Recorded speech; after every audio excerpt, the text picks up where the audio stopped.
Hello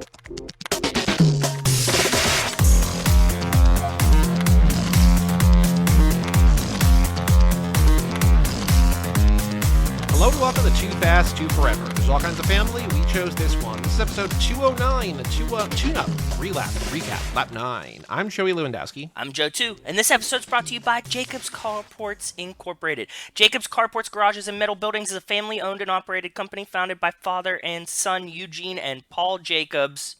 Shout out to Jacobs Carports. Well, shout out to Jacobs Carports and welcome to Too Fast, Too Forever. We are officially closing out Lap 9. So here's the tricky thing. What? This is episode 209. To the patrons, it'll be 209. Well, it'll actually be like 220 something I don't number that, but there's bonus episodes. Okay. Released to the public before this will be a bonus episode on Red Notice, the new The Rock, Gal Gadot, Ryan Reynolds movie. So, like, that'll officially be 210. That'll officially close out Lap 9. But not really. Like, I don't know. We've never had this kind of, like, because the way that behind the scenes, how the sausage is made, when the episode's done editing, I just put it up. So we're recording a bonus episode for Patreon that'll never be on the main feed also tonight. Yes. But then this weekend, when Red Notice comes out on Netflix, we're going to watch that. So the patrons will have it basically in order. But also, the bonus episode we're doing on Patreon, they might not get till after Red Notice. I don't know how things are going to go. This actually, it's not annoying my like numbers OCD. I just think it's funny that like it doesn't make any sense. Yep. Anyway, watch Red Notice on Netflix because we're gonna do a bonus episode on that because it stars 3 Fast and Furious people, right? Like, I mean, calling Ryan Reynolds a Fast and Furious person is a little bit of a stretch, but he's in the family now. Yeah, he's in it. So anyway, 209 or 210, but officially 209. Whatever. Who cares? I'm literally, I think, the only. No. I'm sorry. Me and Wes are the only people. I think Wes cares about that number more than you do, right? But yeah, that definitely doesn't bother me because it's like, I mean, I would just go by what order they come out in on the feed. But which feed, though? Because they're going to be different orders on different feeds. I think the main feed is considered canon. I don't think so, because I think the patrons are the people we care about. So no offense to everybody else. But we never include numbers in the patron episodes. You don't like skip an episode on the main feed, right? So we've established that. So this the is main episode. Feed... So this would be episode 210 then. Okay. I don't know. 209 and a half. Platform 9 3/4. Joe, extracurricular activities. What have you been up to since we last recorded? We went and saw Eternals in the theater on Friday. Oh boy, do I have a story about that? But yeah, go ahead. I wanted to say I was very jealous that I didn't get to see a double feature of Eternals overplaying at the same time. Shit. Yeah. Mm-hmm. Like you did, because I saw your tweet that they were playing. We'll get to that. Yep. Okay. Did you like it? Can we kind of talk about that? Did you like it? Yeah, I really liked it. So it's the worst reviewed MCU movie. Going in knowing that, I liked it more. But before I go too nerdy into it, like, what did you like it or did you not like it? I thought it was all right. It was, I think of. I mean, you know who directed it, right? Who directed it? The woman who directed Nomadland. That makes a lot of sense. But the thing was, it's like the cast is great. There was good parts in it. I feel like it didn't have as much charm as some of the other ones had. Like, I mean, obviously it's a tall ask to imagine it being anywhere close to Guardians of the Galaxy, in my opinion. Well, it's going for a totally different thing. It's going for a totally different thing. Yes, but it's like an ensemble cast. You're introducing a whole bunch of new characters at once. Yeah. These like the vibe. I was like, oh, it's most related to Guardians of the last. Yeah. Stage, right?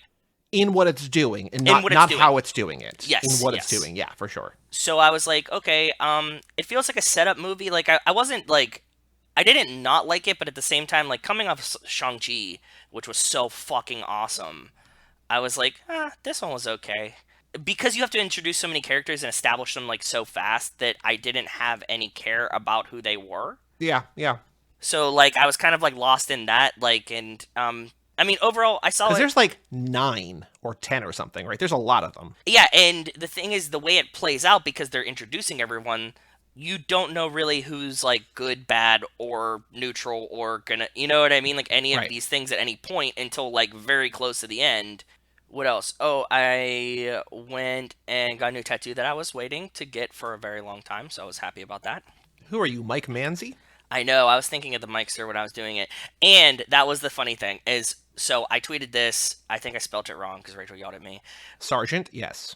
Exactly, well, I'd been drinking, and, yes, both. But as I was getting my tattoo... Also, I want to point out, so Rachel responded to your tweet saying, I like knowing who sends the tweets because I know what words Joe can't spell. Yes. And then I'm like, let alone the fact that you're talking about getting tattoos, right? Like, yes, there's a bigger tip off here to like. There was who's sending the tweet, but yes, go on. My tattoo artist has like a TV in her like little room that she does, and every time we go there, like we're always watching. It's like sometimes she plays cartoons, she plays whatever the fuck she wants, but that's what she does like while you're tattooing.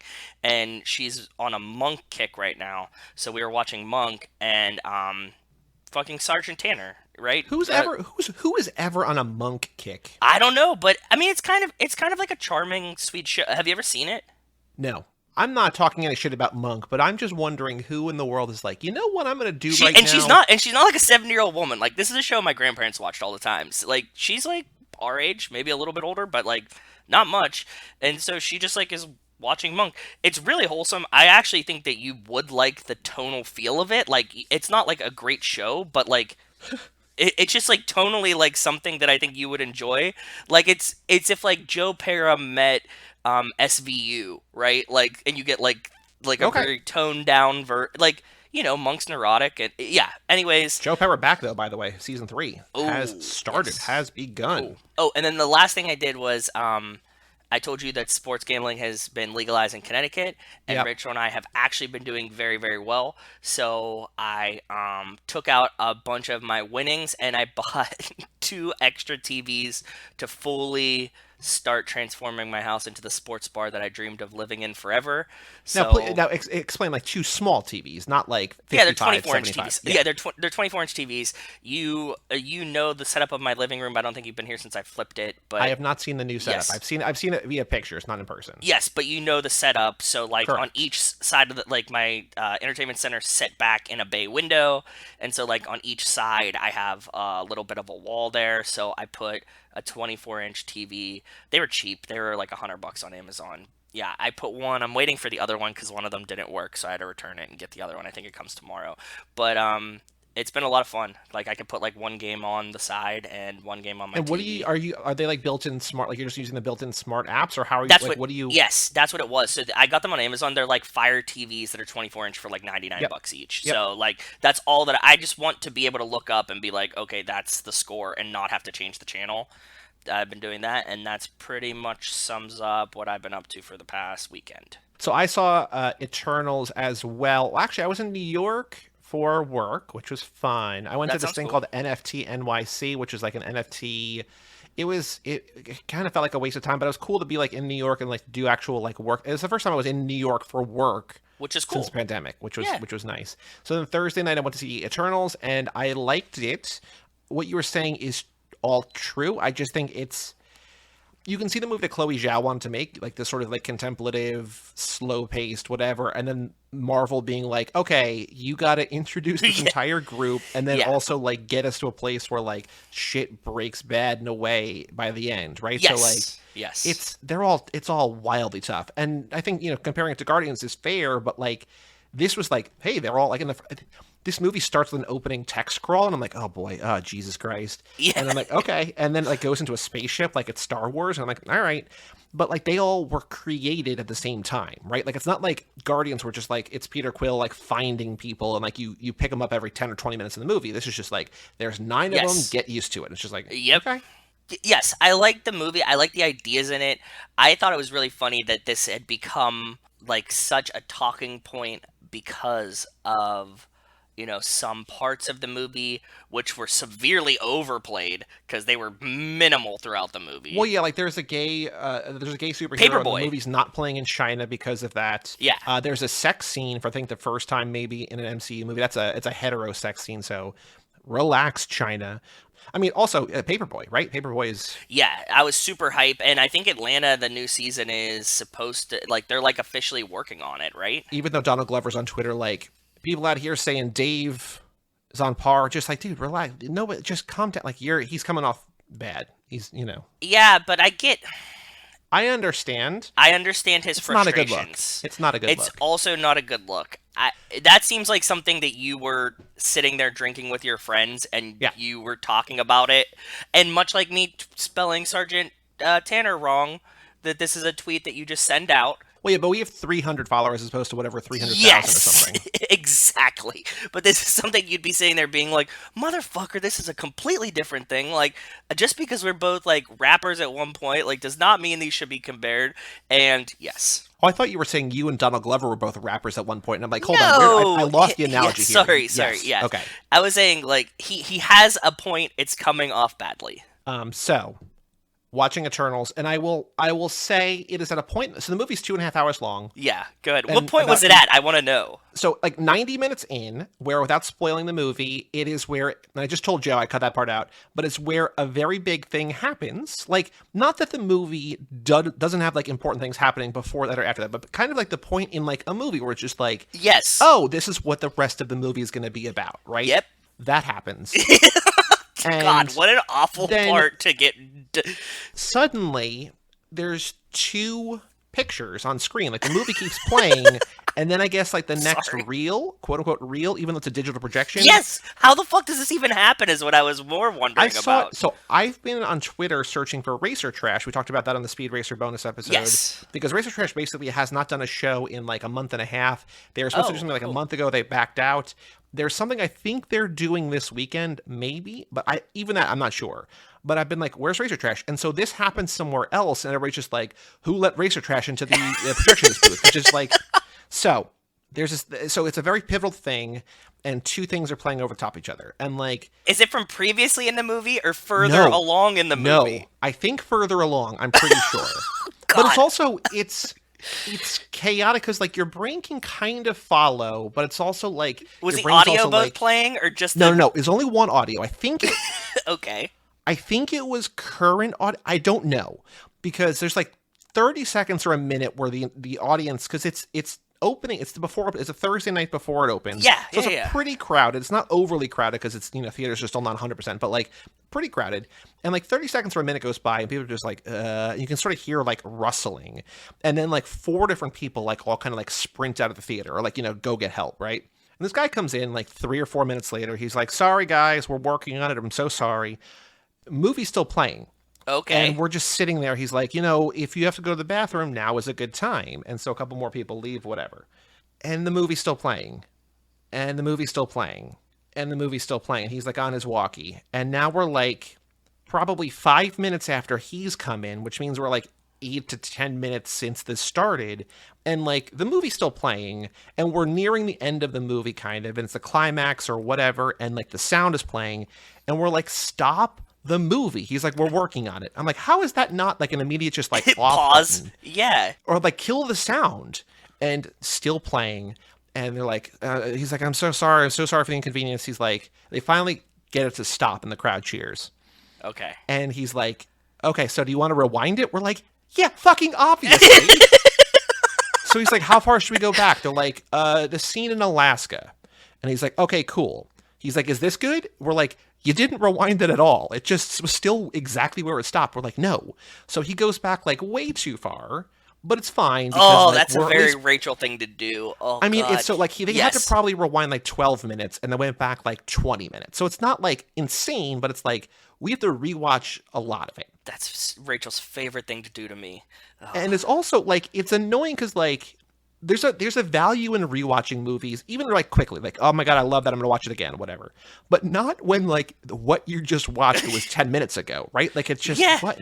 So it's playing, and the guy is like, we're so sorry, like we're gonna give out these comped passes or whatever. And to me, I'm like, that doesn't help me at all because I see movies. You have A-list anyways. Yes. Yeah. Instead of waiting for us to like come out of the auditorium and be like, I'm so sorry, here's your ticket, goes person to person while the movie is playing and is like loud enough for me to hear in the middle of the auditorium, so sorry for the inconvenience, here's a ticket. So sorry for the inconvenience, thanks for being so cool about it. So sorry for the inconvenience, here's a ticket. Good for any movie. It's just like, dude, any other time. So that takes him like, I don't know, 5 or 10 minutes to go like the, 150 people who are in there. At least you'd already seen that part of the movie. I know, but like, I'm just like, gee, like, and so I take a picture of the screen, and like it's not really a spoiler, and I'm just like, so much for we make movies better. And again, AMC is like, oh my God, we're so sorry, please DM us.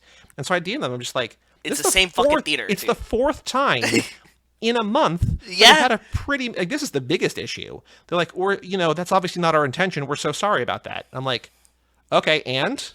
They're like, sorry?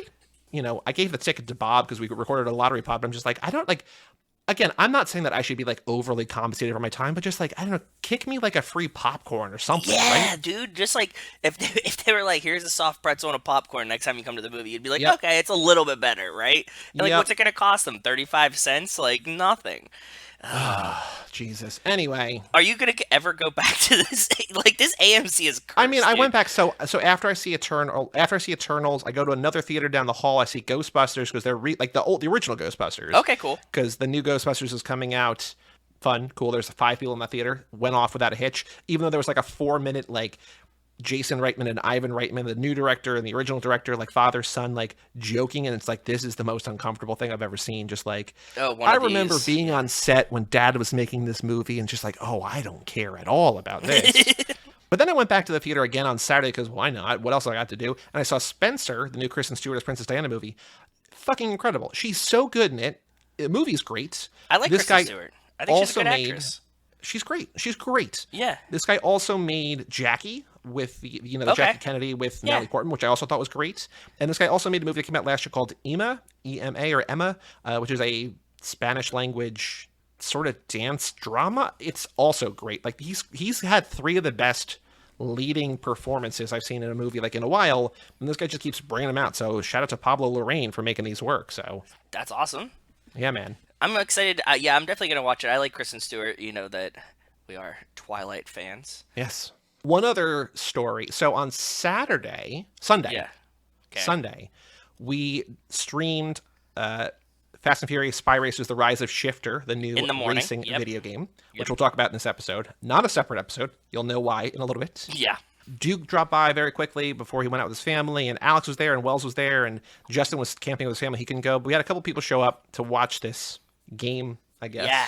Whatever. Yeah. And then I went from there to a bar to meet up with a friend to watch football. And we get to this bar 15 minutes before kickoff. He's like, I want to get there a little bit early. We haven't been there. I don't know the vibe. I want to see if it's crowded or whatever. Yeah. We walk there and no one is there. Like there's an employee and then no customers. That's kind of a good thing, depending on what you want. It's not bad. But the guy's like, hey guys, what games do you want to watch? We're like, oh, the Vikings and the Bills. He's like, cool, man, here you go. And he puts them on. And then the bartender's like, do you want to listen to music or listen to the game? I'm like, I had no idea that I was going to have like such control over how this played out. We're like, music, I guess? So we put it on, and then, first half great, Vikings choke in the second half, and overtime. Yep. So that's exactly how it goes. But yeah, it was fun. So football in public for the first time in a while. Also, booster shot coming tomorrow. So I am good job. I'm proud of you. That's awesome. You can add your vaccination card to your Apple Wallet now, too, by the way. Very, very cool. I am going to do that. This morning. Yeah. Yeah. We have a Patreon page, Too Fast, TooForever.com. Shout out to Cassie Wilson, Jake Freer, Ben Milliman, Nick Burris, Alex Ellen, and Justin Kleiman, Brian Rodriguez of High School Slumber Party, Haley Gerbies, Wes Hampton, Christian Larson, Jerry Robinson, Dan the Duke, Hayden, Renato DiDonato, Michael McGann, Lane Middleton, Lindsay Lewandowski, still so weird to say that, and Jessica Collins, a.k.a. Montez. Thank you all so much for supporting the $5 a month level or above. Bonus episode coming within a week. Yeah. Out now by the time you hear this on the main feed. New lap starting. Get your picks in. TooFast, Even $1 a month gets you in the door. Gets you all the bonus episodes. So nice. Do that thing. Yeah. We have an email address, family@cageclub.me. And Joe, we have, I think, 3 emails, maybe 4. We just got... Okay. Nice. We got a 4th email. So that's cool. First up, from Haley. Subject line... Hello. I hope that was a Seinfeld reference. You've seen that episode, right? Which episode? They use the voice that used to talk about like Jerry's girlfriend's stomach talks and at the night. Do you ever see this one? No, I haven't gotten there yet. Okay, cool. She says, hello, fam. How are you both? Just a quick message to say hello. Little update on life here in Oz. And she sends 4 messages. Cool. 4 pictures that I'm going to send to you. That asshole who defrauded the company last year has been sentenced and is in prison where he belongs. Nice. Dylan and I got engaged. Still Congrats. Sounds weird for me to say. She sends a picture of her ring. Looks good. I like it. Friday last week, we also picked up our new car, which we waited 6 months for, but it's totally worth it. I've been listening to the Baby Driver episode of the new car, and I love it. Well, thank you.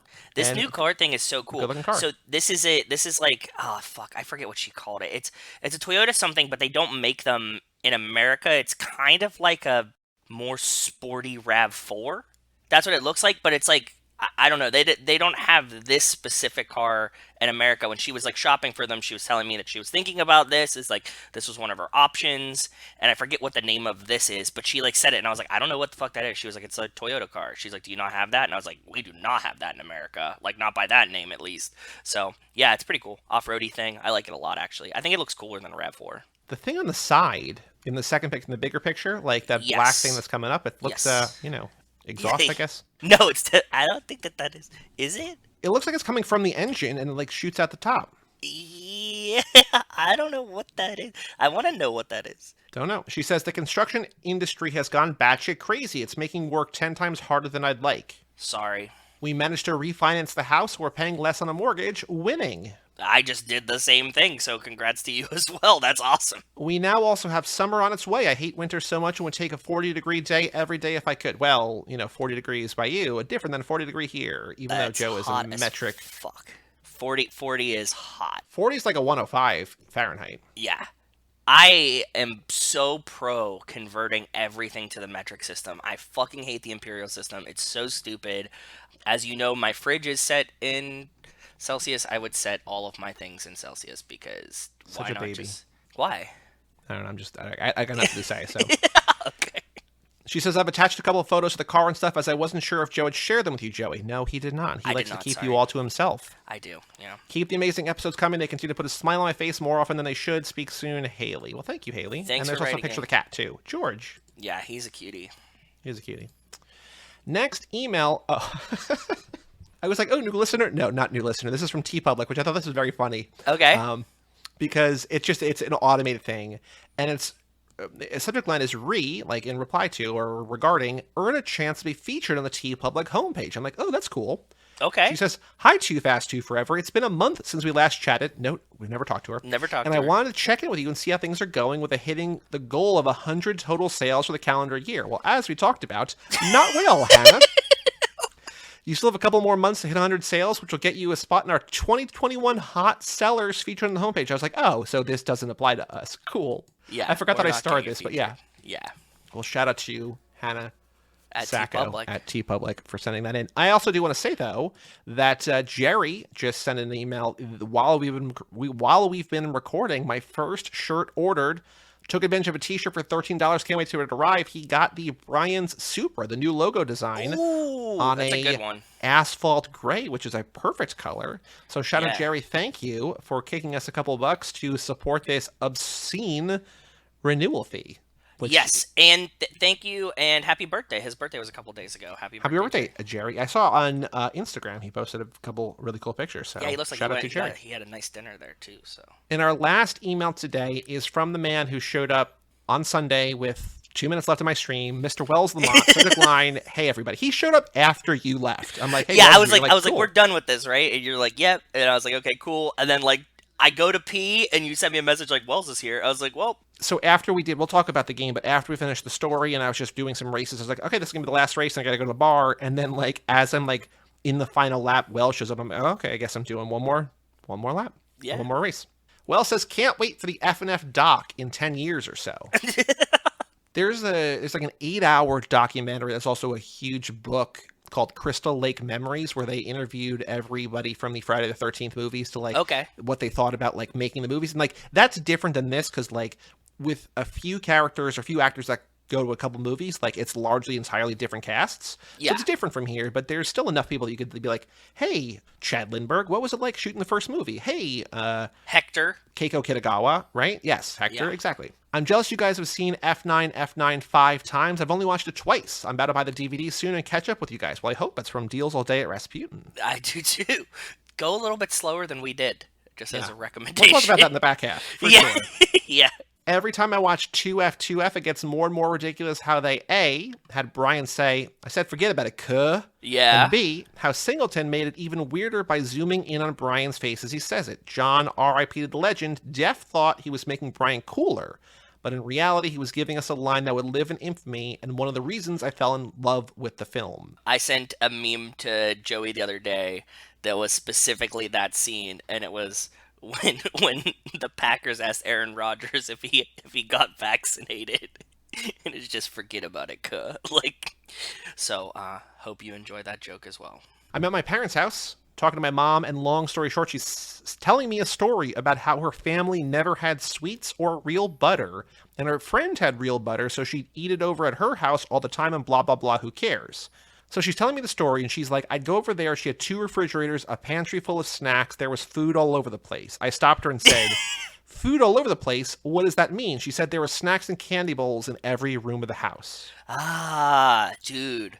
That's so... I love the food all over the place, like when people say... Joey's been telling me his boss has been saying things, and he's My boss said food so all close. over the table and something all over the place. I don't remember what the other thing was, but I'm just like, oh, so close. In the past I'm not week, talking to my boss about these things, right? So. Yeah, but he said like 2 things, and he like messages me like, he just said food all over the table. Like, we were so close to what he was about to say. And he was using the context of like, when I used to go over my grandparents' house, there was an expectation that when we walked in the door, they would want to feed us and give us food and drinks and whatever. Yes. And there'd be food all over the table. And I'm like, yeah. Perfect. So in his mind, positive thing. It means like welcoming, warm atmosphere, food provided by grandparents, whatever, right? As I'm watching 1F right now on HBO, it dawned on me why they killed Vince in 5F. They couldn't have the character still in the franchise who was known for dropping a hard F.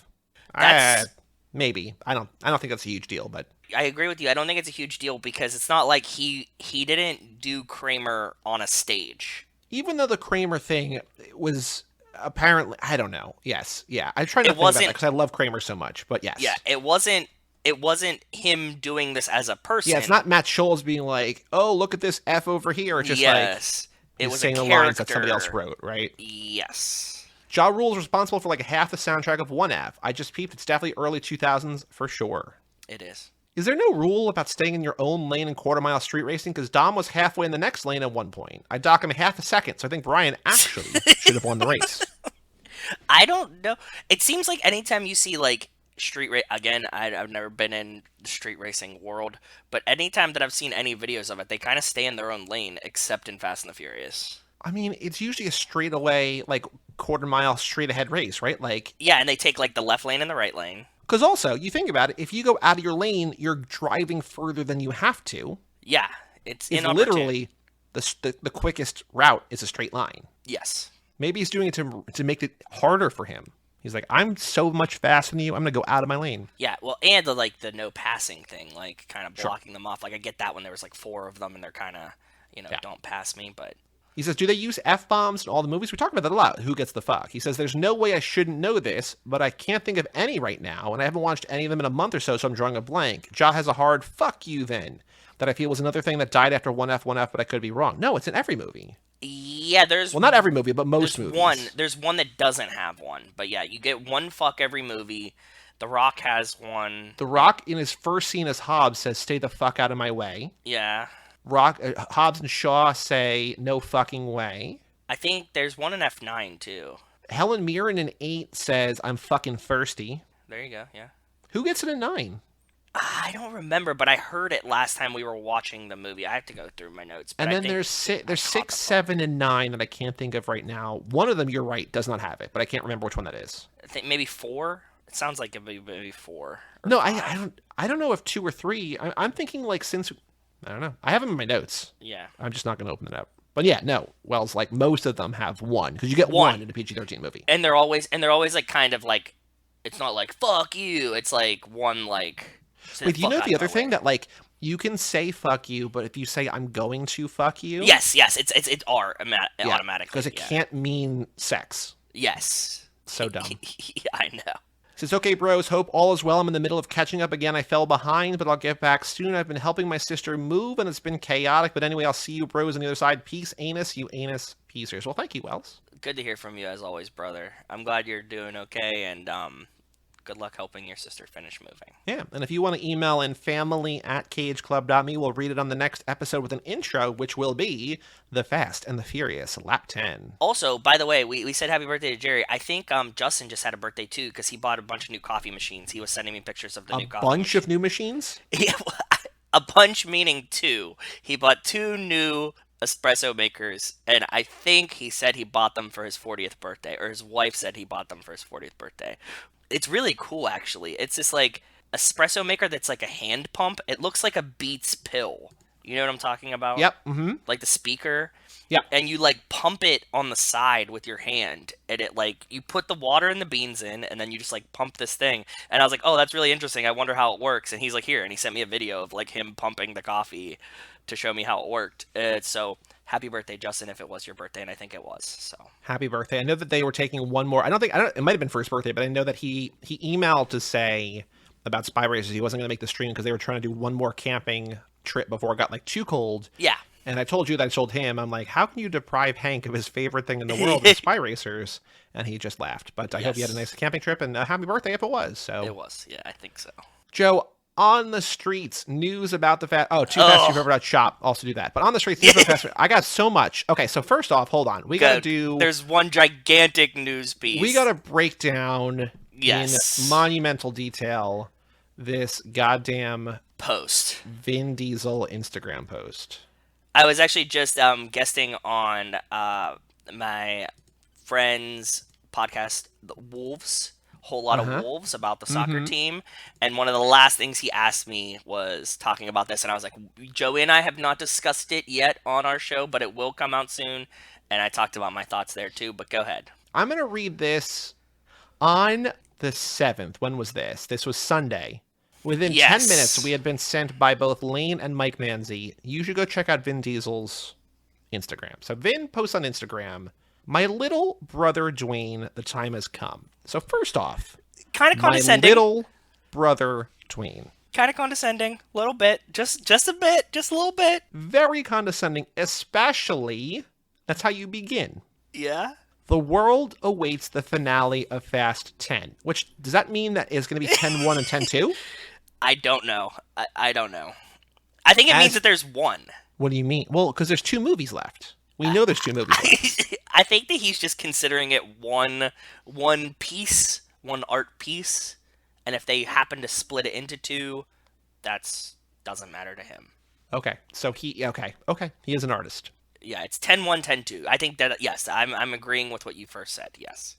As you know, my children refer to you as Uncle Dwayne in my house. Well, they ain't his real kids because it should be Uncle Dewey, but fine. I'm also thinking about in Furious 7, where Hobbs' daughter's like, my dad says he kicked your ass. And I'm just thinking about like Vin Diesel's kids like, my dad says... he's taller than you. He's taller than you. There's not a holiday that goes by that they and you don't send well wishes, ... But the time has come. Legacy awaits. I think he's implying, which is really fucking awesome, that The Rock, even if he is in an actual feud with Vin Diesel, that The Rock is still friendly and amicable to Vin Diesel's kids. Yep. Which is awesome, because it has nothing to do with them, and it's awesome that he's still friendly with them. Good for him.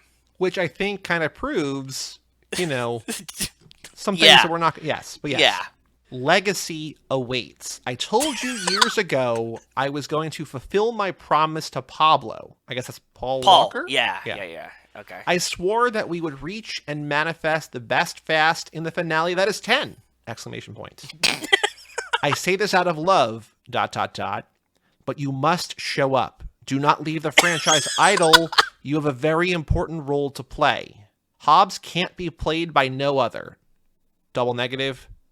We'll let that go. Yeah. I hope that you rise to the occasion and fulfill your destiny. End of post. So it starts condescending. It ends condescending. There's in the a lot middle of condescension. Sweet with earnest pleas, but... This feels like this, again, we were just talking about Donald Glover with the Atlanta shit. This feels like a post that he was kind of drunk and was like, you know what? I'll fix this. And you're like... Probably not the right way to do it, but okay. So I post this on Instagram, just post a screenshot. Yeah. And then I add a poll. And I say, do you think this is manufactured, like I've been saying, and that you joined in? Yeah. Or do they actually hate each other? And we got 20 responses, evenly split down the middle, 10 and 10. Which, again, goes 50, to prove that every poll we do, no matter where we do it, is going to be a 50-50 split. No matter what. Absolutely no matter what, it's always a 50-50 split. I think that just means that nobody knows. Like, so obviously, at the end of 9, in the credits, Shaw shows up. Shaw has to show up. The whole thing is Shaw's for Han. Yes. Right? It's weird if Shaw is there and Hobbs is not there, but I also can understand that. It's a little weird to bring one back and not the other, I think. I agree. A little, but not out of the world. Shaw is more linked, I agree. But this, I still think, I mean, this is, you were saying that this is like written like a wrestling heel. Yes. We've always said, that was part of this theory. The Rock comes from the wrestling world. Vin loves Dungeons and Dragons and character, playing along these lines. It's not far-fetched to imagine that they could, start a fake feud. But this definitely reads like heel, bad guy level wrestling promotion. Like, so who's the bad guy here? You think Vin is playing the bad guy? I think Vin is playing heel. Yeah. And because it reads like, look, I'm going to do you a favor. You know what I mean? Like, I'll give you a shot at the title. Like, these kind of things, right? Okay. Like, you don't deserve it, but I'll give you a shot at the title. And, like, we'll prove once and for all that I'm the best. Like, this is how this all kind of happens, right? And it reads so much like that to me that I'm like, please be that. Because the other alternative is something so much greater that I don't want to think about. Greater in the bigger sense, not greater in the, well, I mean, I guess it depends on how you think about it. Little brother, rise to the occasion. Little brother, rise to the occasion. Yes. He's implying man up. And he also put himself on a higher, like, I am the bigger man in this. You stepped down, you stepped away, you need to fix what you did wrong. Fulfill your destiny, not mine. Because he really needs him to do F10, right? I think so. It would just be so weird. I don't think Vin needs The Rock. I think the franchise needs Hobbs. I agree. That's a very good way to put it, and I fully agree with that. Yeah. And I think synonymously, Vin is the franchise, Dom is the franchise, and so in that sense, yes, Vin does need The Rock. Yeah, I agree. I don't think he can write a story that doesn't have Hobbs in it. That's the other part of this. That, like, I think he's gotten to a point where, like, he's thought it out and is just like, there's no way that this can end in just, like, Hobbs is dicking around with Shaw and we don't address it at all. Like, it can't end like that. Like, it's just going to be bad. I mean, we talked about last week that Hobbs has The Rock has this idea for Hobbs and Shaw 2. Hobbs retires or dies or something. Who knows, right? He said he had walks off into the sunset is what he said. Yeah. I still think this is all calculated, that it was like, candy ass, whatever, blah, blah, blah. Yep. At first, I was like, oh, this is crazy. Then, like, thinking about it, 6 months, a year into the podcast, whatever. So now for a couple of years now, I've been like, no, I mean, it has to be, because it's too perfectly set up to not be. Yeah. And I also, so now I'm really curious to see how it plays out. I'm so invested in this theory, like you. Like I said, we've been talking about it so much, that I'm curious to see if they do we're on set together. If they do a surprise, he's in the movie, we didn't tell anyone. You know what I mean? Kind of like a Kevin Hart thing, you say. Letty's still alive at the end of Oh. So we were surprised in Hobbs and Shaw when Kevin Hart was in the movie. We were surprised when Ryan Reynolds was in the movie. Yes. Those both felt like, how did they do that? We were surprised by the fact that we had not heard that Shaw was in 9 in the credits. So yeah. They're still, even in the age of social media and paparazzi and everything is spoiled by Screen Rant or whatever, there's still room for surprise. I think they could hold it until that, like, opening weekend. Like, I don't think, like, it can't be The Rock is on set for 6 months while they're shooting the movie, but it's hard because, like, if they're shooting, and I don't remember for sure, if they're shooting 10-1 and 10-2 together, like they did, I think, with maybe Endgame and Infinity War, or like whatever, like where they're just like, we're taking the gear and we're shooting both movies, like the Matrix movies or whatever. It's hard to have The Rock play a significant role without the world being like, oh yeah, he's on set. Yeah, because he's gonna be like, oh, well, he's not in WWE, and Right. he's not in Young Rock, Mm-hmm. and like, he's not like his gym changed. He's not at home doing cheat days. Like somebody's gonna figure it out. So Right. yeah, So, yeah, we'll see though. But that was the big one. I'm still optimistic. I still think it's. But yeah, I mean it's what we want. It's maybe not how I would have liked to have seen it happen, but it's what I want. So he needs to be back. So yes, if anything, this is just ultimately what we do want. The end goal is to have to have Hobbs in 10. Yeah. So I don't care how the fuck you get there, just do it. So I want the best. And we talked about this a little bit, not specifically, not with specifics with Mary Jo last episode, but I want the best story possible, and the best story possible includes Hobbs. Yep, I agree. In whatever capacity. Yep. Speaking of Dwayne Johnson, the week of 12/13 Young Rock Holiday Special. Which is right up your alley. Joey loves Christmas specials of things. Love a holiday special. He does. Love a holiday episode. Love a Halloween episode. Oh, you okay, so you like all themed anything. Holiday. Like a community did like a bunch of different episodes every year. Yeah. But 100%. My birthday week of the 13th, so we'll do a little bit, not do an episode on it, but we'll cover that in whatever episode comes out the following week. Does that mean a new season or just one special? No. NBC is doing like 2 or 3 or 4 shows where they're doing like a standoff. I mean, there is a second season coming. Okay. But in December, there's like 2 or 3 or 4 shows that are all going to have like single standalone holiday thing. Okay, that's cool. Don't know if it's hour. We'll find out in a month. Yeah. Also, Dwayne Johnson, in the wake of the tragedy on the set of Rust, Dwayne Johnson pledges to stop using real guns on his productions, which I think is very cool.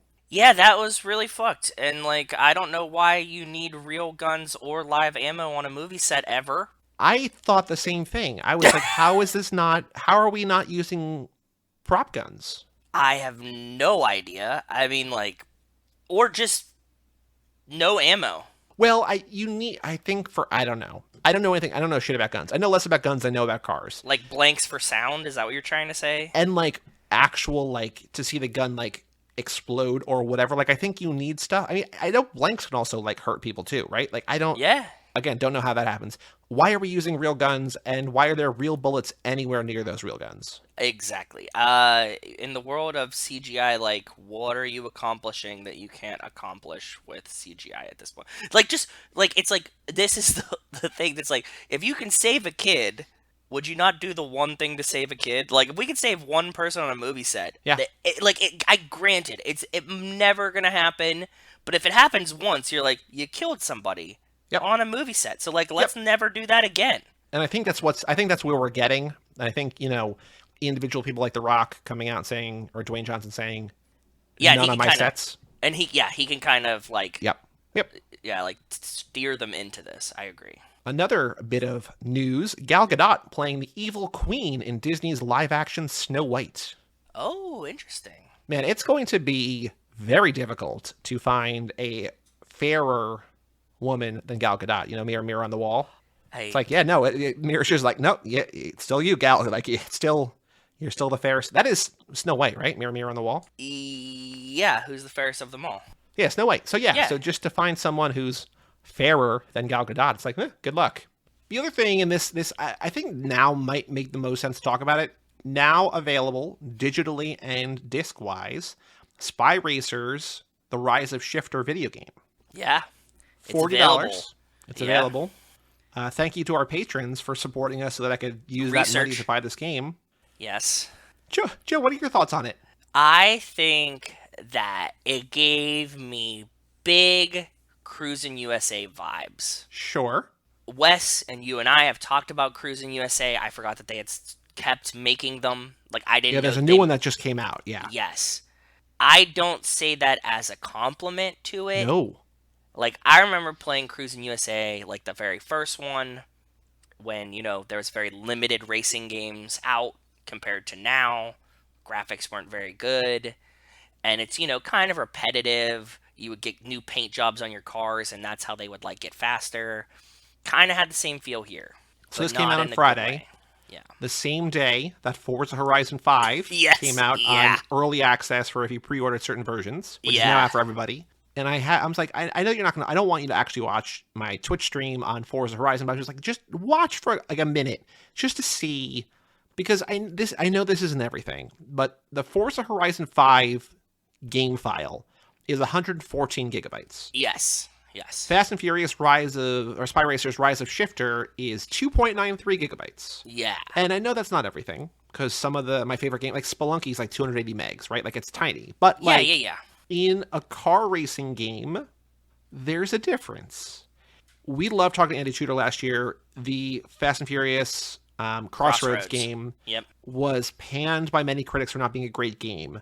But what we genuinely, I think, any Fast and Furious actual fan will not be able to argue is that the story was interesting. It was canonically in the universe. They got actors to do the things, and like it told a story. There were cutscenes. It looked good.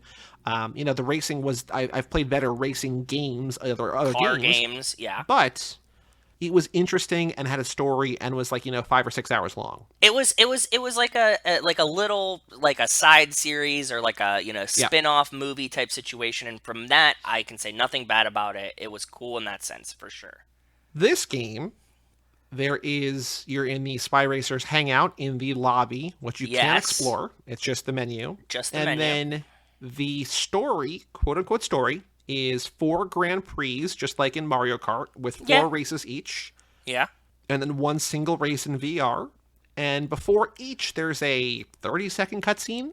Not even a cutscene, just voiceover, where Ms. Nowhere is just like, well, here's where we are. And you have to, like, this time you're racing this guy. And all the guys are in every race, but you just have to beat the one for that Grand Prix that's kind of like like, Shashi is like the main guy you race at the end, right? But he's in every fucking Grand Prix race. Like, they don't add Shashi at the end. There are 10 racers in the game, and every race has 10 racers. Yes. They're just like, you focus on a different one each time. It's just like a powerful version of that one. In the story, which is, again, strong word. Very loose. Spy tournament, or whatever they call it. Yeah. You can only play as one of the 4 main characters. You can play as Tony, or Layla, or Echo, or Cisco. Yeah. And you can unlock with coins that you earn for winning races, Rafaela and Shashi and other people and whatever. Bone Crusher, I don't know. Bone Crusher, Amp, Mega Amp or whatever. Yeah. But you can't race with them in the main thing. So like you can race with them in other things, and like every racer has like a power up, which is actually kind of cool. Like it adds differentiation. Like there's different speeds and handling or whatever. And I was saying to you, like you were just watching me play, but like they do handle a little bit differently, but it would be cool to be like, oh, here it's whatever. But in all these races, like it's like, okay, like you were saying, Rafaela is the one that we're taking down this time, but you're also racing against Echo and stuff, and like she's trying to fuck you up. It's so weird. This is the thing. They say it's like all the spy racers have gotten into the Grand Prix and they're working together to win this fake supercar, like the shadow car. The shifter car. I think, there's an achievement for winning a race in the shifter car, and I don't know, but that's also just Rafaela's car. Maybe there's a shadow car. I don't know. Yeah, they're like, because I think that's the one that Shashi has at the end.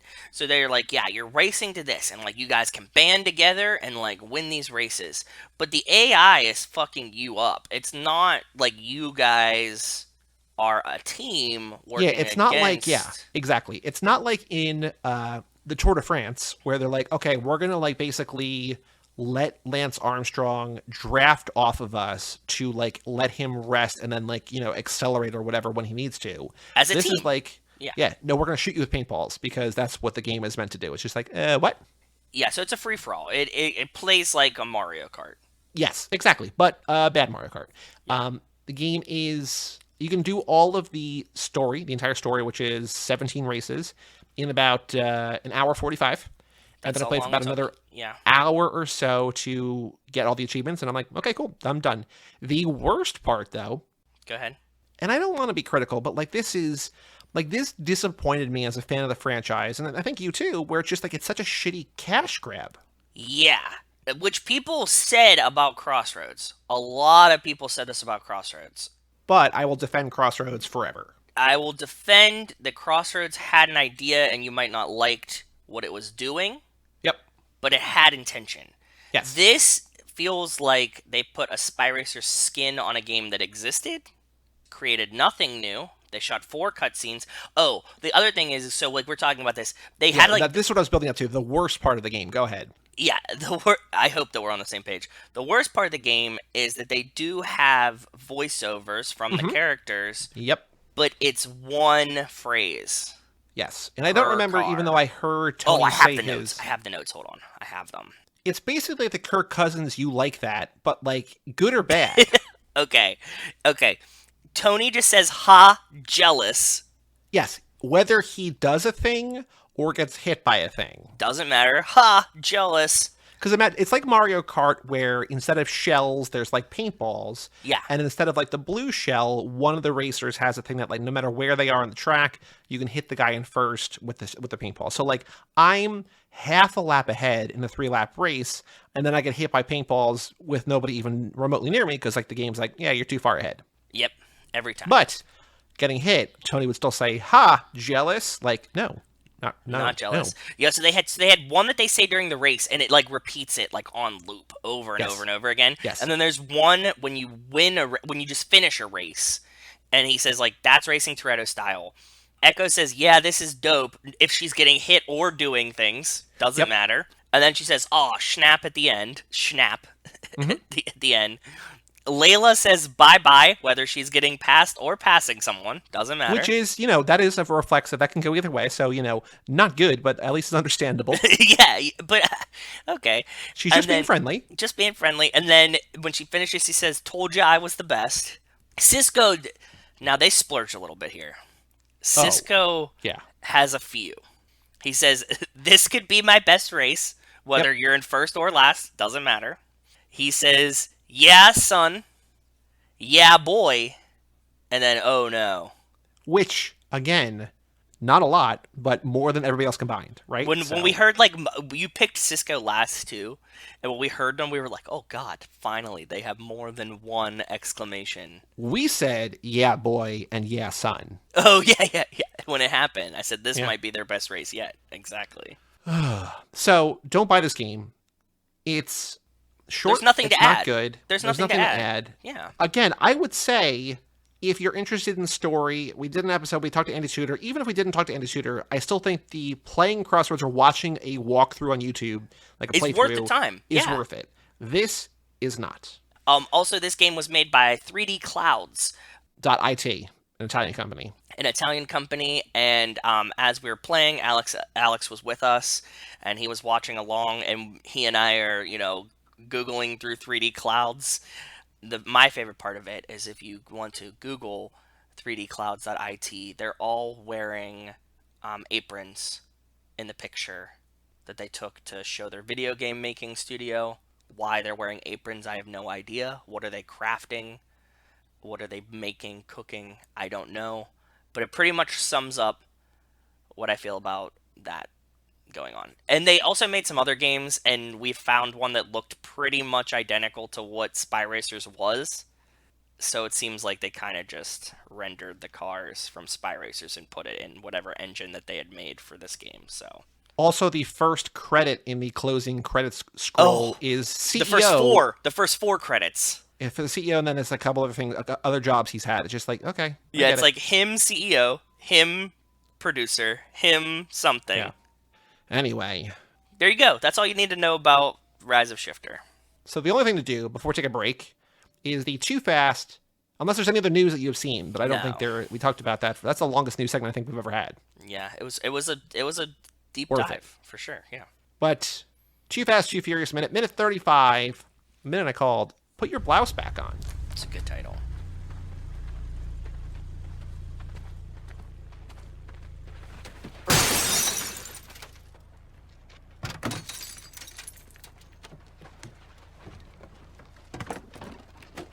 Look in the center. Look in the center. What? Cha-ching. Now put your blouse back on. Hater.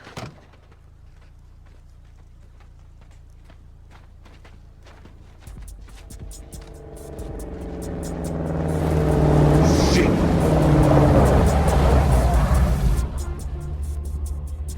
Don't let him get away. Not a problem. Sit on it, Fonzie. The hell? Ah, shit, cops. What the hell they doing here? Whoa, no! Time to go. So in this minute, Brian and Roman walk over to Carter Verone's car. Roman takes his shirt off and punches out Carter's window. Brian opens the unlocked car door. Brian searches Carter's car for the package and, on Roman's suggestion, finds it in the center console. As Brian and Roman get back to their cars, Fonzie and Fabio show up. Brian and Roman taunt them, and Fabio pulls a gun. Agent Markham and one other officer, maybe Dunn, it's hard to tell, show up too, and Roman opens fire on them, and then Brian and Roman drive off as the minute ends. So unlike the last minute where we were in computer screen, deep into that, here it's kind of an unremarkable minute, but what did you notice here? What's going on in this minute? I got some of the cars that I was fascinated by in the background that are also parked near this thing. You have Carter Verone, he has a Ferrari. There's a 76 Cadillac Eldorado in the background that I never noticed before. And then the cop cars come up. One of the main things I did, which was funny that we got off on a tangent about guns in the set, is I found all of the guns that they had in this scene. The gun that Fabio draws. Yeah. Also, like, later is used in the movie by Carter's henchman Enrique. Okay. It winds up with Brian at some point. He uses it to shoot Carter at the end of the movie. This same gun, because it's like, so on the movie gun database, there's like a guy there that like apparently has like one of these, he's like one of these firearms consultants, right? And he says, like, all these guns, like, these are the ones that I know that came from me. And here's like, you know, individual pictures of them and stuff like that. But he later used it in the movie Takers, which also features Paul Walker, which I thought was cool. That comes back, and, you know, there's more info in the thing of the movie firearm database. And then I just got the other ones, what Agent Markham has and what Roman's using. So it's cool to just check those out. But that was pretty much the extent of what I could do here. How about you, my friend? Roman fires so many gunshots. I tried to count, but like it cuts between different things, and the sound kind of gets muddied. It's about 12, which is a lot. It pierces the windshield and the tire, so that's, you know, kind of crazy. We see some of Roman's tattoos. I don't know if they're Tyrese's tattoos or Roman's tattoos. Yeah. Got a tattoo on his upper left arm, his left forearm, his left abdomen, his right shoulder. The song that kicks in here is The Cops Interfere, off the score by David Arnold, which is cool. The trivia question I had, I just crossed out because I remembered we had the trivia question from earlier. So the one that I had written down was who fires the first gunshot. I think that's obvious. I think people are going to remember it's Roman. But earlier, we had several an idea. Minutes ago, yes, you had the idea, and we're like, as long as we remember, and I did remember. You said as long as we remember, so we got it. A couple of minutes ago, you said, let's ask the question, where does Carter say the package is located? And he says in the glove box. Yes. But this question is, where is the hidden item actually found in Carter Verone's impounded car? Same answers, center console, glove box, trunk, and under the driver's seat. But the answer is, like Roman says, in the center console. Check the center console after Brian looks in the glove box as he was appropriately told to do. Yep. That's a great question. I think it's the perfect compliment. There's lots of red herrings along the way. I think I would remember it was in the center console. Like, I remember he, like, reaches in the middle. Like, it's not in the glove box. So. The confusing thing is that when you're taking the quiz and you read this one, and then you read the next one, then you read back the other one, then you start confusing yourself. Yes. And you remember the scene, and you're like, well, Brian opens the glove box, but then Roman tells him to check the console. And would Roman say check the console because he would be wrong, and Brian would look in the glove box? Which order does it happen in? I also do want to say that I like Roman, or Brian calling Roman's shirt a blouse, which is where the minute comes from. That is cool. And then Roman just saying hater, which is pretty funny. Yeah. But Roman acts with a confidence in this scene, like the recklessness of him, you know, Brian's taunting Fonzie and Fabio, but then Roman opening fire on these cops is just, it's still crazy to me. I mean, you know, later he logics it out that he's like, I had to look like a criminal, like I was kind of, but again, live rounds. Don't fire on the... Like, what was he going to do? Get arrested, right? Like, yeah, we'll get to that fight scene later, but it's still kind of wild. Like, why would you... Yep. Like, not only, like, why would you ever fire on cops? Probably, like, the worst idea you could probably ever do, right? Yep. And second is, like, why would you fire on cops that you know and are working with? Exactly. Is even have, like, worse. Essentially just come from a meeting with these cops, yeah. Yeah, I don't know. Like, because you could take the arrest and be like, oh man, they caught us driving, and like then you get out of it, right? Like that's the whole point. You know them, so they're gonna be like, okay, you're going to jail, and like you have to post bail, and then you post bail in quotation marks, and then like come out, and they're like, yeah, they caught us for reckless driving. Like, okay, cool, whatever. Shooting at them is not the right answer. Yeah. Rome. Anything else to say about this minute? No. I think we covered everything. Like, I know that feels weird because we did such a deep dive last time, but I think we covered everything that we could. Well, we're going to be on the move again in the next minute, right? Because they're all in their cars driving away. And so... we haven't changed places yet. We are all in the same place, yes. Well, Joe, let's take a break and let's come back and let's talk about lap 9 as we reflect, as we tune up, relap, and recap the lap that was lap 9.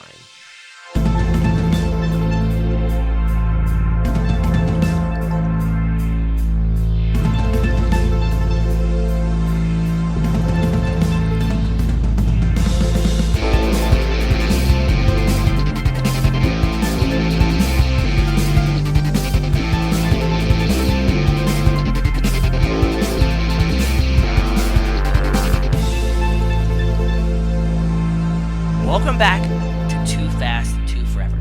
This is episode number 209 3/4. Perfect. The recap, relap of lap 9. This episode is brought to you by Jacobs Carports. They have been in the carport business for over 20 years. They have the knowledge and expertise to help you figure out which product fits your specific situation. So if you need to build a garage, call Jacobs Carports. Well, shout out to Jacobs Carports once again. Welcome back to Too Fast, Too Forever. We are coming live from Buddy's Garage. Buddy's Garage, yeah. I was saying to you that like the art is now in Megaphone. I don't know if it shows up in the podcast players. I don't know, but I upload to Megaphone every time now, which is the podcasting host that we use. Yeah. A square image. The Instagram art is also associated. So like on Spotify and on Megaphone, if you're listening, I don't know if it shows up in Apple or anywhere else, but you get a unique episode art. Yes. And so for each of the tune-up relap recaps, we have been coming live from a different place. And I'm like, well, there's only 9 movies. What are we going to do now? And this really technically should have been Hobbs and Shaw, whatever, but I still want to do Buddy, because this is, for better or worse, the lap 9, or the F9 lap 9. Right? Yeah. But you're like, oh, we'll just do other garages. I'm like, okay, yeah. So it's going to be loosey-goosey from now on. Maybe the next one is Jonah. Who knows? But lap 9, the lap that will forever be known as the lap we finally saw F9, and then saw F9, and then saw F9, and then saw F9. Yes. A whole lot. I will say a lot. Too much. Even for us, it was quite a bit of F9. So we watched F9 on June 24th, 24th. June 24th is a Thursday. That's when we watched it, right? Okay. We did the episode a couple days later, and then we had Fast and Furious with Simo. Then we had F9 again. So 2 weeks later, we watched it. Out Now with Aaron and Abe. Out Now with... Well, we didn't watch it again. We talked about it again. Yes, that same weekend, for sure. And then we did 1, 2, 3. We somehow did 4 weeks later. I don't know why it took so long that time. And we had to wait for it to come out on video, on VOD for Kara. That's what it was. Yep. So that's why we waited 4 whole weeks to talk about it with Kara. Oof, it was a drought there for a second. 2 weeks later, we talked about it with Nico and Kevo. Yep. And then 3 weeks later, we talked about it with Heather Antos. And then 8 weeks later, a whole long reprieve. We talked about it last week with Mary Jo Peel. So 6 times in 4.5 months. 4 months. Yeah, 4 months. It's a lot of times. It was a lot of times. It was definitely a lot of times. I remember a lot of F9 just because. So Joe, what do we learn? The real question is, we don't have to, but we have to, in theory, we have to talk about it with Mike. We have to talk about it with Kara. Yeah. We have to talk about it with Nico and Kevo. Yeah. We have to talk about it with Heather. At some point soon, Brian will have seen it all, right? Like, we're going to have to watch it, each new movie, and we're also going to do our own, and we can also factor it into the lap. How do we do this better? Because, like... What? Not burn out on the podcast, burn out on F9. Like, how do we not get tired of watching F9? I think that the lap themes are always an interesting perspective, and they're always broad enough to recontextualize and re-perceive what the movie is from a different perspective. Sure. No, I agree with that. But like, in terms of actual logistical scheduling, how do we do this in future laps where we have to watch Fast and Furious 10 Part 1 5 times in a lap? Or do we just have to, it's a bullet that we have to bite? I think that it is the bullet that we have to bite. But I don't know. Maybe we can kind of stretch it over 2 laps or something. Maybe like a mega episode where it's like everybody gets like their own 30 minutes type situation. I don't know that that's fair. I think that people, we'll see. I'm unsure. Because like ultimately, like the best thing would be like a round table, everyone together. Sure. And just be like, these are our thoughts. And you just like pitch the thing, and then everybody gets a chance to talk. Then we keep going and go off on tangents. Logistically, that's impossible. Yeah. And also, I just don't think that'd be fun for anybody, let alone me, the editor. But... Yes. Yeah. No, but like, yeah, every aspect of the logistics, like getting everyone together at the same time, all these things.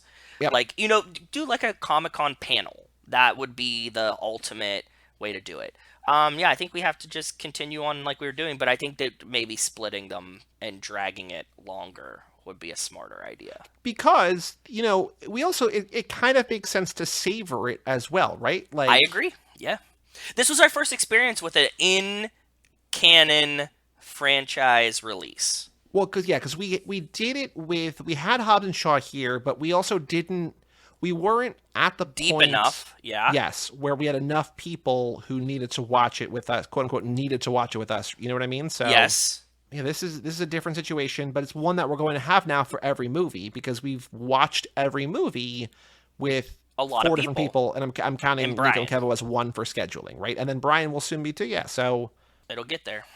But yeah, so thoughts about this lap, the modern car movie lap, movies that featured a car or, transportation or whatever, since the year 2001, thoughts, high moments, low moments, favorite things, least favorite things, what you got? Reflecting back, Relap, recap me.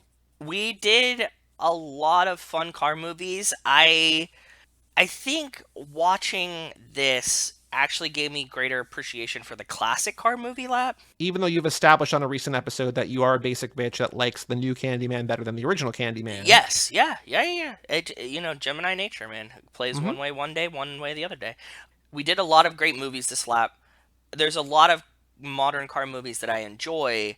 I found a lot more gems, and I don't know if it's just because I hadn't seen as many of them or what, but I found the classic car movie lap to be more impressive on me, in the sense that like something like lasting memories of like, oh, like this was something that I missed and is awesome, because like I kind of grew up with these ones. So reflecting back on it, that's kind of how I feel.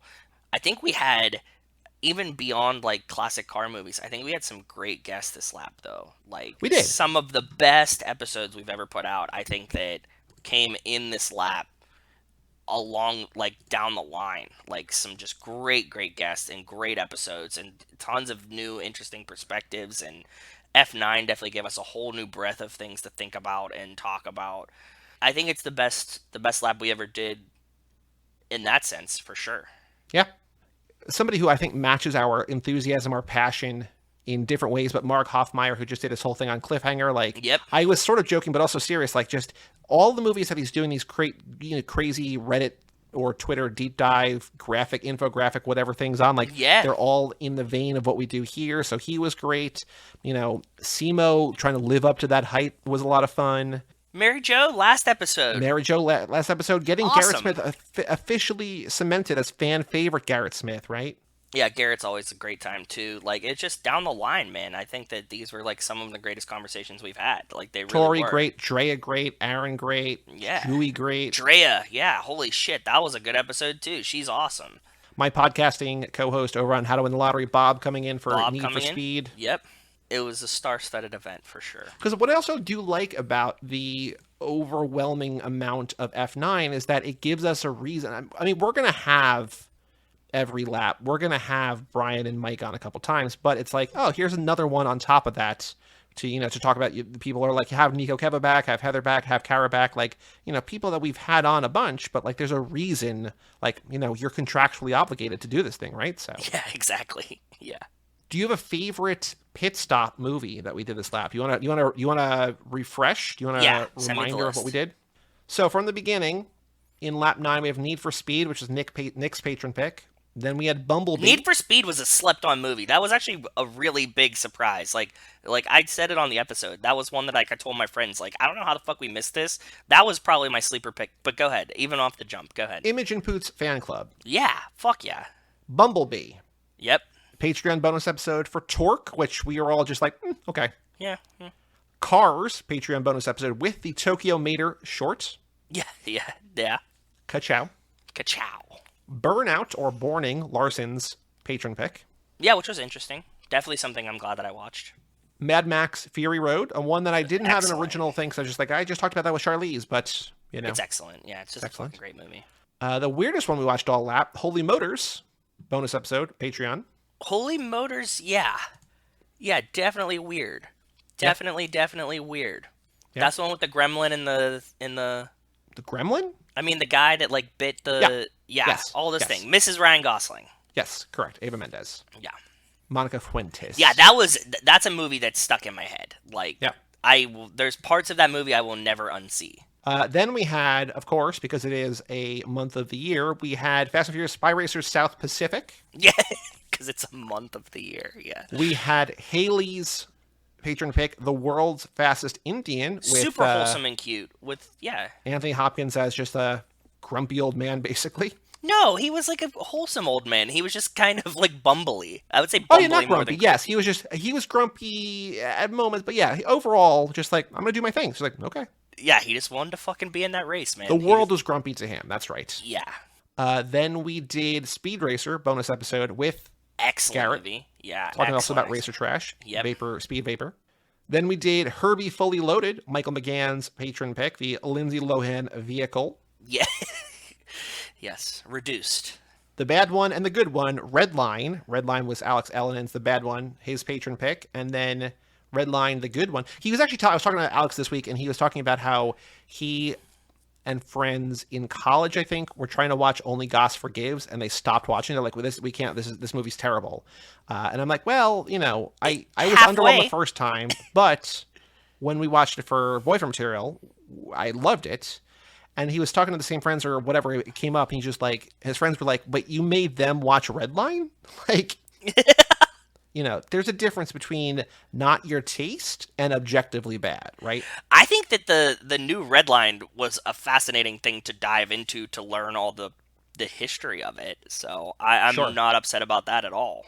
Terrible movie, but good story. Yes. The story is much more fascinating than the movie turned out to be, but agreed. Yeah. Then we did Talladega Nights, The Ballad of Ricky Bobby. I'm glad you finally watched it. That was good for just that. Then we did Baby Driver. Excellent movie, yeah. We are doing, like I teased at the beginning, we're going to do, it's not really a modern car movie, but it's a bonus episode this lap. We're doing Red Notice, coming out soon, or already out, or who knows, I don't know. Okay. And then our patron bonus episode, which we have not yet recorded, which we've both watched and we'll talk about soon, we're doing Hot Rod. So, Joe, out of all those movies, favorite movie, and then maybe favorite podcast to record. Like, the favorite podcast to record could be, I'm guessing, either maybe Speed Racer, maybe Redline, the bad one, but favorite movie and then favorite podcast. We did Akira this lap too, right? No, which was Redline, the good one.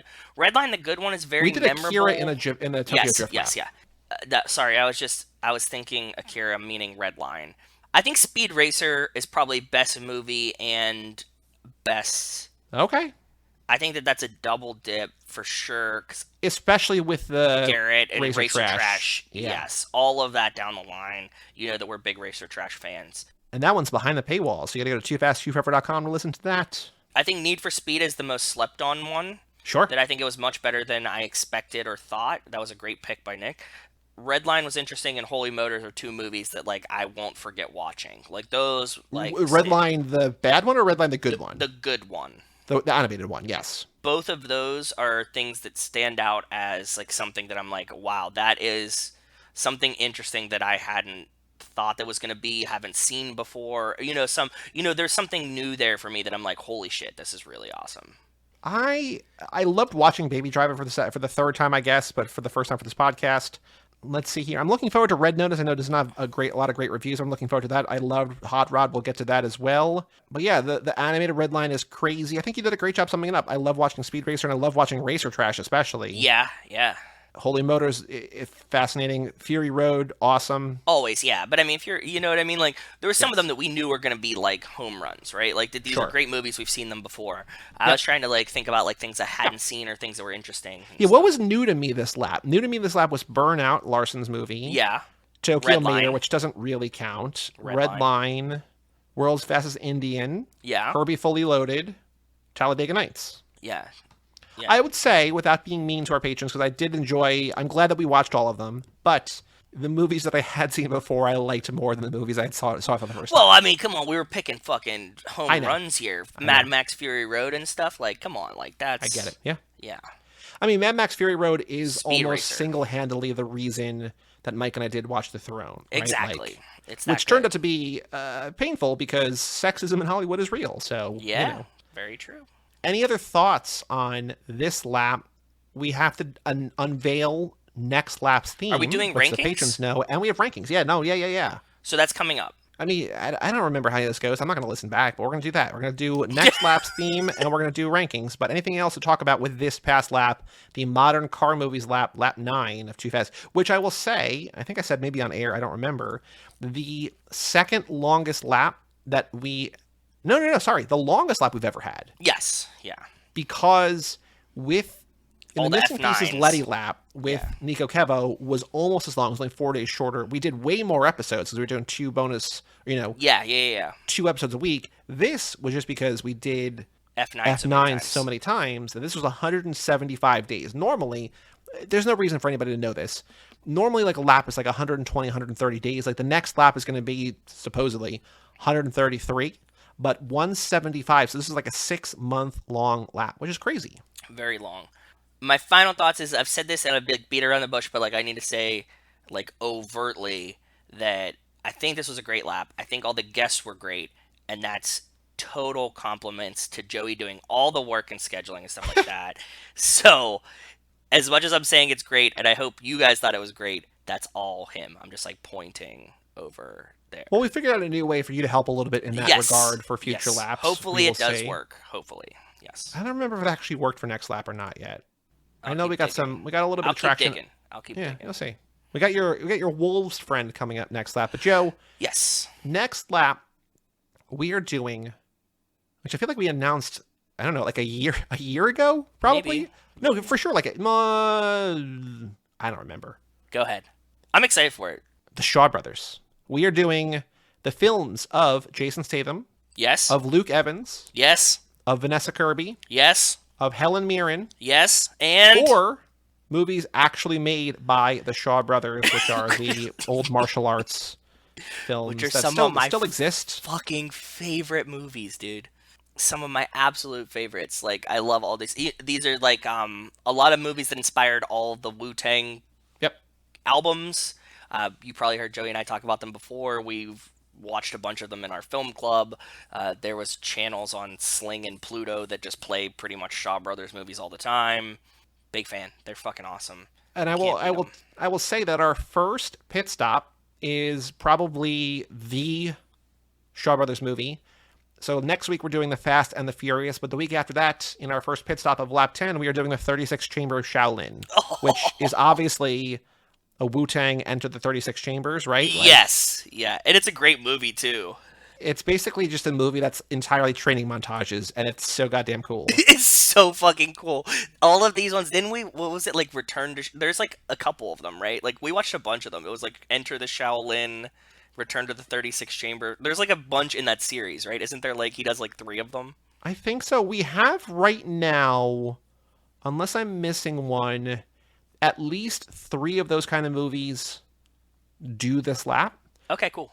And we're going to mix it up a little bit, but yes, the 36 Chamber of Shaolin is the big one. We're starting off with that. But yeah, also the Shaw Brothers and sister and mother. That's a fucking star-studded cast to do movies of. So that's why I'm saying that this is like easy. I'm really hyped for it. So here's the thing. This is still technically in this year, 2021. So if you join the Patreon at the $10 a month tier and you want to pick a movie in this theme, you can still do that and still get a pick for next year too. Yeah, because, you double dip here. Yep. Yeah, we announced it so early last year because we're like, hey, these 3 laps are starting in 2021. Laps 8, 9, 10. You get one pick for any of those or whatever. If you join the Patreon at the $10 a month tier right now, you get a pick for this lap plus Vanessa Kirby, Jason Statham, Owen Shaw, that one. Helen Luke Mirren, Evans. Or Kung Fu. Come on, that's a good pick. All right, the final thing to do, Joe, the rankings. You said I have actual rankings. I don't know if I'm going to do my actual rankings. We'll see. Go for it. I'm going to hear what your rankings are. Oh, you want me to go first? Yeah. Do you have a guess of what my rankings are? It probably has to do with Jacob. Okay. How Jacob is the movie? My rankings for this lap are most Jacob to least Jacob Fast and the Furious movies. Which is, how are you defining that? You're going to have to wait and see. You're starting at the top, you're starting at the bottom? Starting at the top. Most Jacob movie? F9. Of course. Jacob is in F9. Second most Jacob movie, Fast and the Furious 1, because with those flashback scenes, he was apparently in Fast and the Furious 1 at some point. Sure, or at least around, right? Around. Yes. Very adjacent. Close. And Mia said she was still talking to him, right? So that was, kind of tracks. Third one is Fate, because he apparently knew Cypher. It's also close to F9. He knows Mr. Nobody. Yep. Close. 918. Yep. Fourth most Jacob movie is Tokyo Drift, because Han dies. Mr. Nobody was there. He was working with Mr. Nobody. Possibly was there as well. Sure. Okay, this is where the list gets a little fuzzy, but I get it. Okay. 5 is F6, because we see that scene again at the end of the movie, which means he was probably there. Sure. And so that's an extension of Tokyo Drift. The 6th most Jacob movie is Furious 7, because in working on the movie, they had 5 people with the first name of Jacob, 1 person with the last name of Jacob, and 1 Jacobson working on the film. That's a lot of Jacob. Why did you do more work for this goddamn list than you've done for the rest of the podcast ever?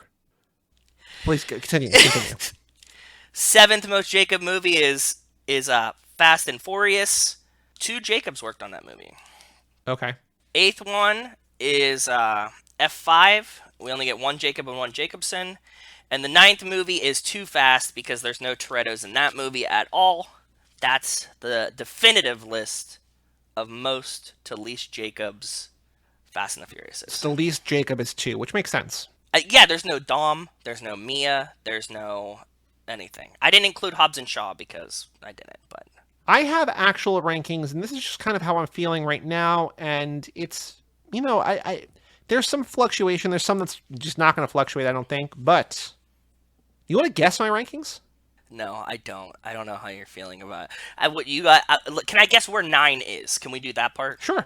I guess 9 is 5th. Yep. Okay. What's above it? 6, 5, 3. Yeah, not in that order, but yes. Yep. And 5, 6, 3, and 7. Or did you move 8 up this time? Because you liked it this time. 3, 1. Yep. Oh, cool. So 1's creeping up a little bit by 5, 6, 1, 3, 9. Okay. Then what do you think my bottom half looks like? This is me backing my way into getting you to do the thing that you didn't want to do, but yes. 5, 6, 1, 3, 9. 7. Mm-hmm. I'm gonna go 2 for the charm. No, you're gonna put 2 last then? Yep. Based on your reaction. Okay. 7, what do I got left? 4? Nope. 4 second to last. Yes. And which one am I forgetting? 6. No, I did. What the fuck? No. Which one do I have left? I mean, you've only seen these movies once or twice. It's hard to remember them all, I know. No, I'm like when I'm just going through them, I don't fucking remember. You got Fate and Hobbs left. Which order? Oh, okay. I don't even know if this is right. Fate and Hobbs. I have Hobbs then Fate. I have Hobbs and Fate. I don't know. But you liked Fate this time, so I don't know. I was just going based on what you were saying earlier. I have 5, 6, 1, 3, 9, 7 Hobbs, 8, 4, 2. How about that? Which is close. Spot. I don't know if that's exact, but like 5, 6. I think. Yeah. Maybe forever. Yeah. 1-3 is, it could be 3-1. I'm not sure. I just, day time. Yeah. 9. I don't think it's going to be higher than 5. I think could drop as low as 8th, but 9 right now in 5 hole. Then 7 Hobbs, 8 I think is kind of a tier of its own. Then 9-2 or 4-2. Again, movies I still love, but just down there. Makes sense. Yeah. Yeah, and that's the rankings. The Fast and Furious ranked. The real rankings was most to least Jacob. Just so 100%. And that was based on math and science. There's no way to argue that. That was logic. That was purely. Hey, I'm a critical thinker. I did 500 pages of research for this. You sure did. Aaron Rodgers joke for everyone else, but okay. Are you immunized too fast, or are you? I have researched. Very cool stuff. Anything else to say in this episode? No, that was a good lap, man. That's it. Cool. Thanks for all you do. That's what I want to say. Lap 10 begins next week. The Fast and the Furious. Original, OG. My first one, yeah. Third favorite movie, supposedly. How'd you say supposedly? Like you didn't make this fucking list. I mean, I don't know. It's all how the wind blows. I don't know. Yeah, but you were like suspicious of your own rankings, like supposedly. Reportedly, a lot of people are saying immunized. Anyway, for all things Too Fast, Too Forever, you go to cageclub.me, facebook.com/TooFastTooForever, or at TooFastTooForever on Twitter and Instagram. Email us, family@cageclub.me. Thank you to everybody who emailed in today. Yeah. Check out our Patreon page at TooFastTooForever.com and our store at TooFastTooForever.shop. Thanks Shout out to to Jerry for buying the shirt. Thank you to the patrons. Yep. Bonus episode coming out soon. Red Notice coming out soon. All sorts of stuff. TooFastTooForever.com. Come back next week for the Fast and Furious Lap 10, the Shaw Brothers lap officially kicking off. I'm excited. I'm Joey Lewandowski. I'm Joe too. And we'll tell you all about it. We'll see you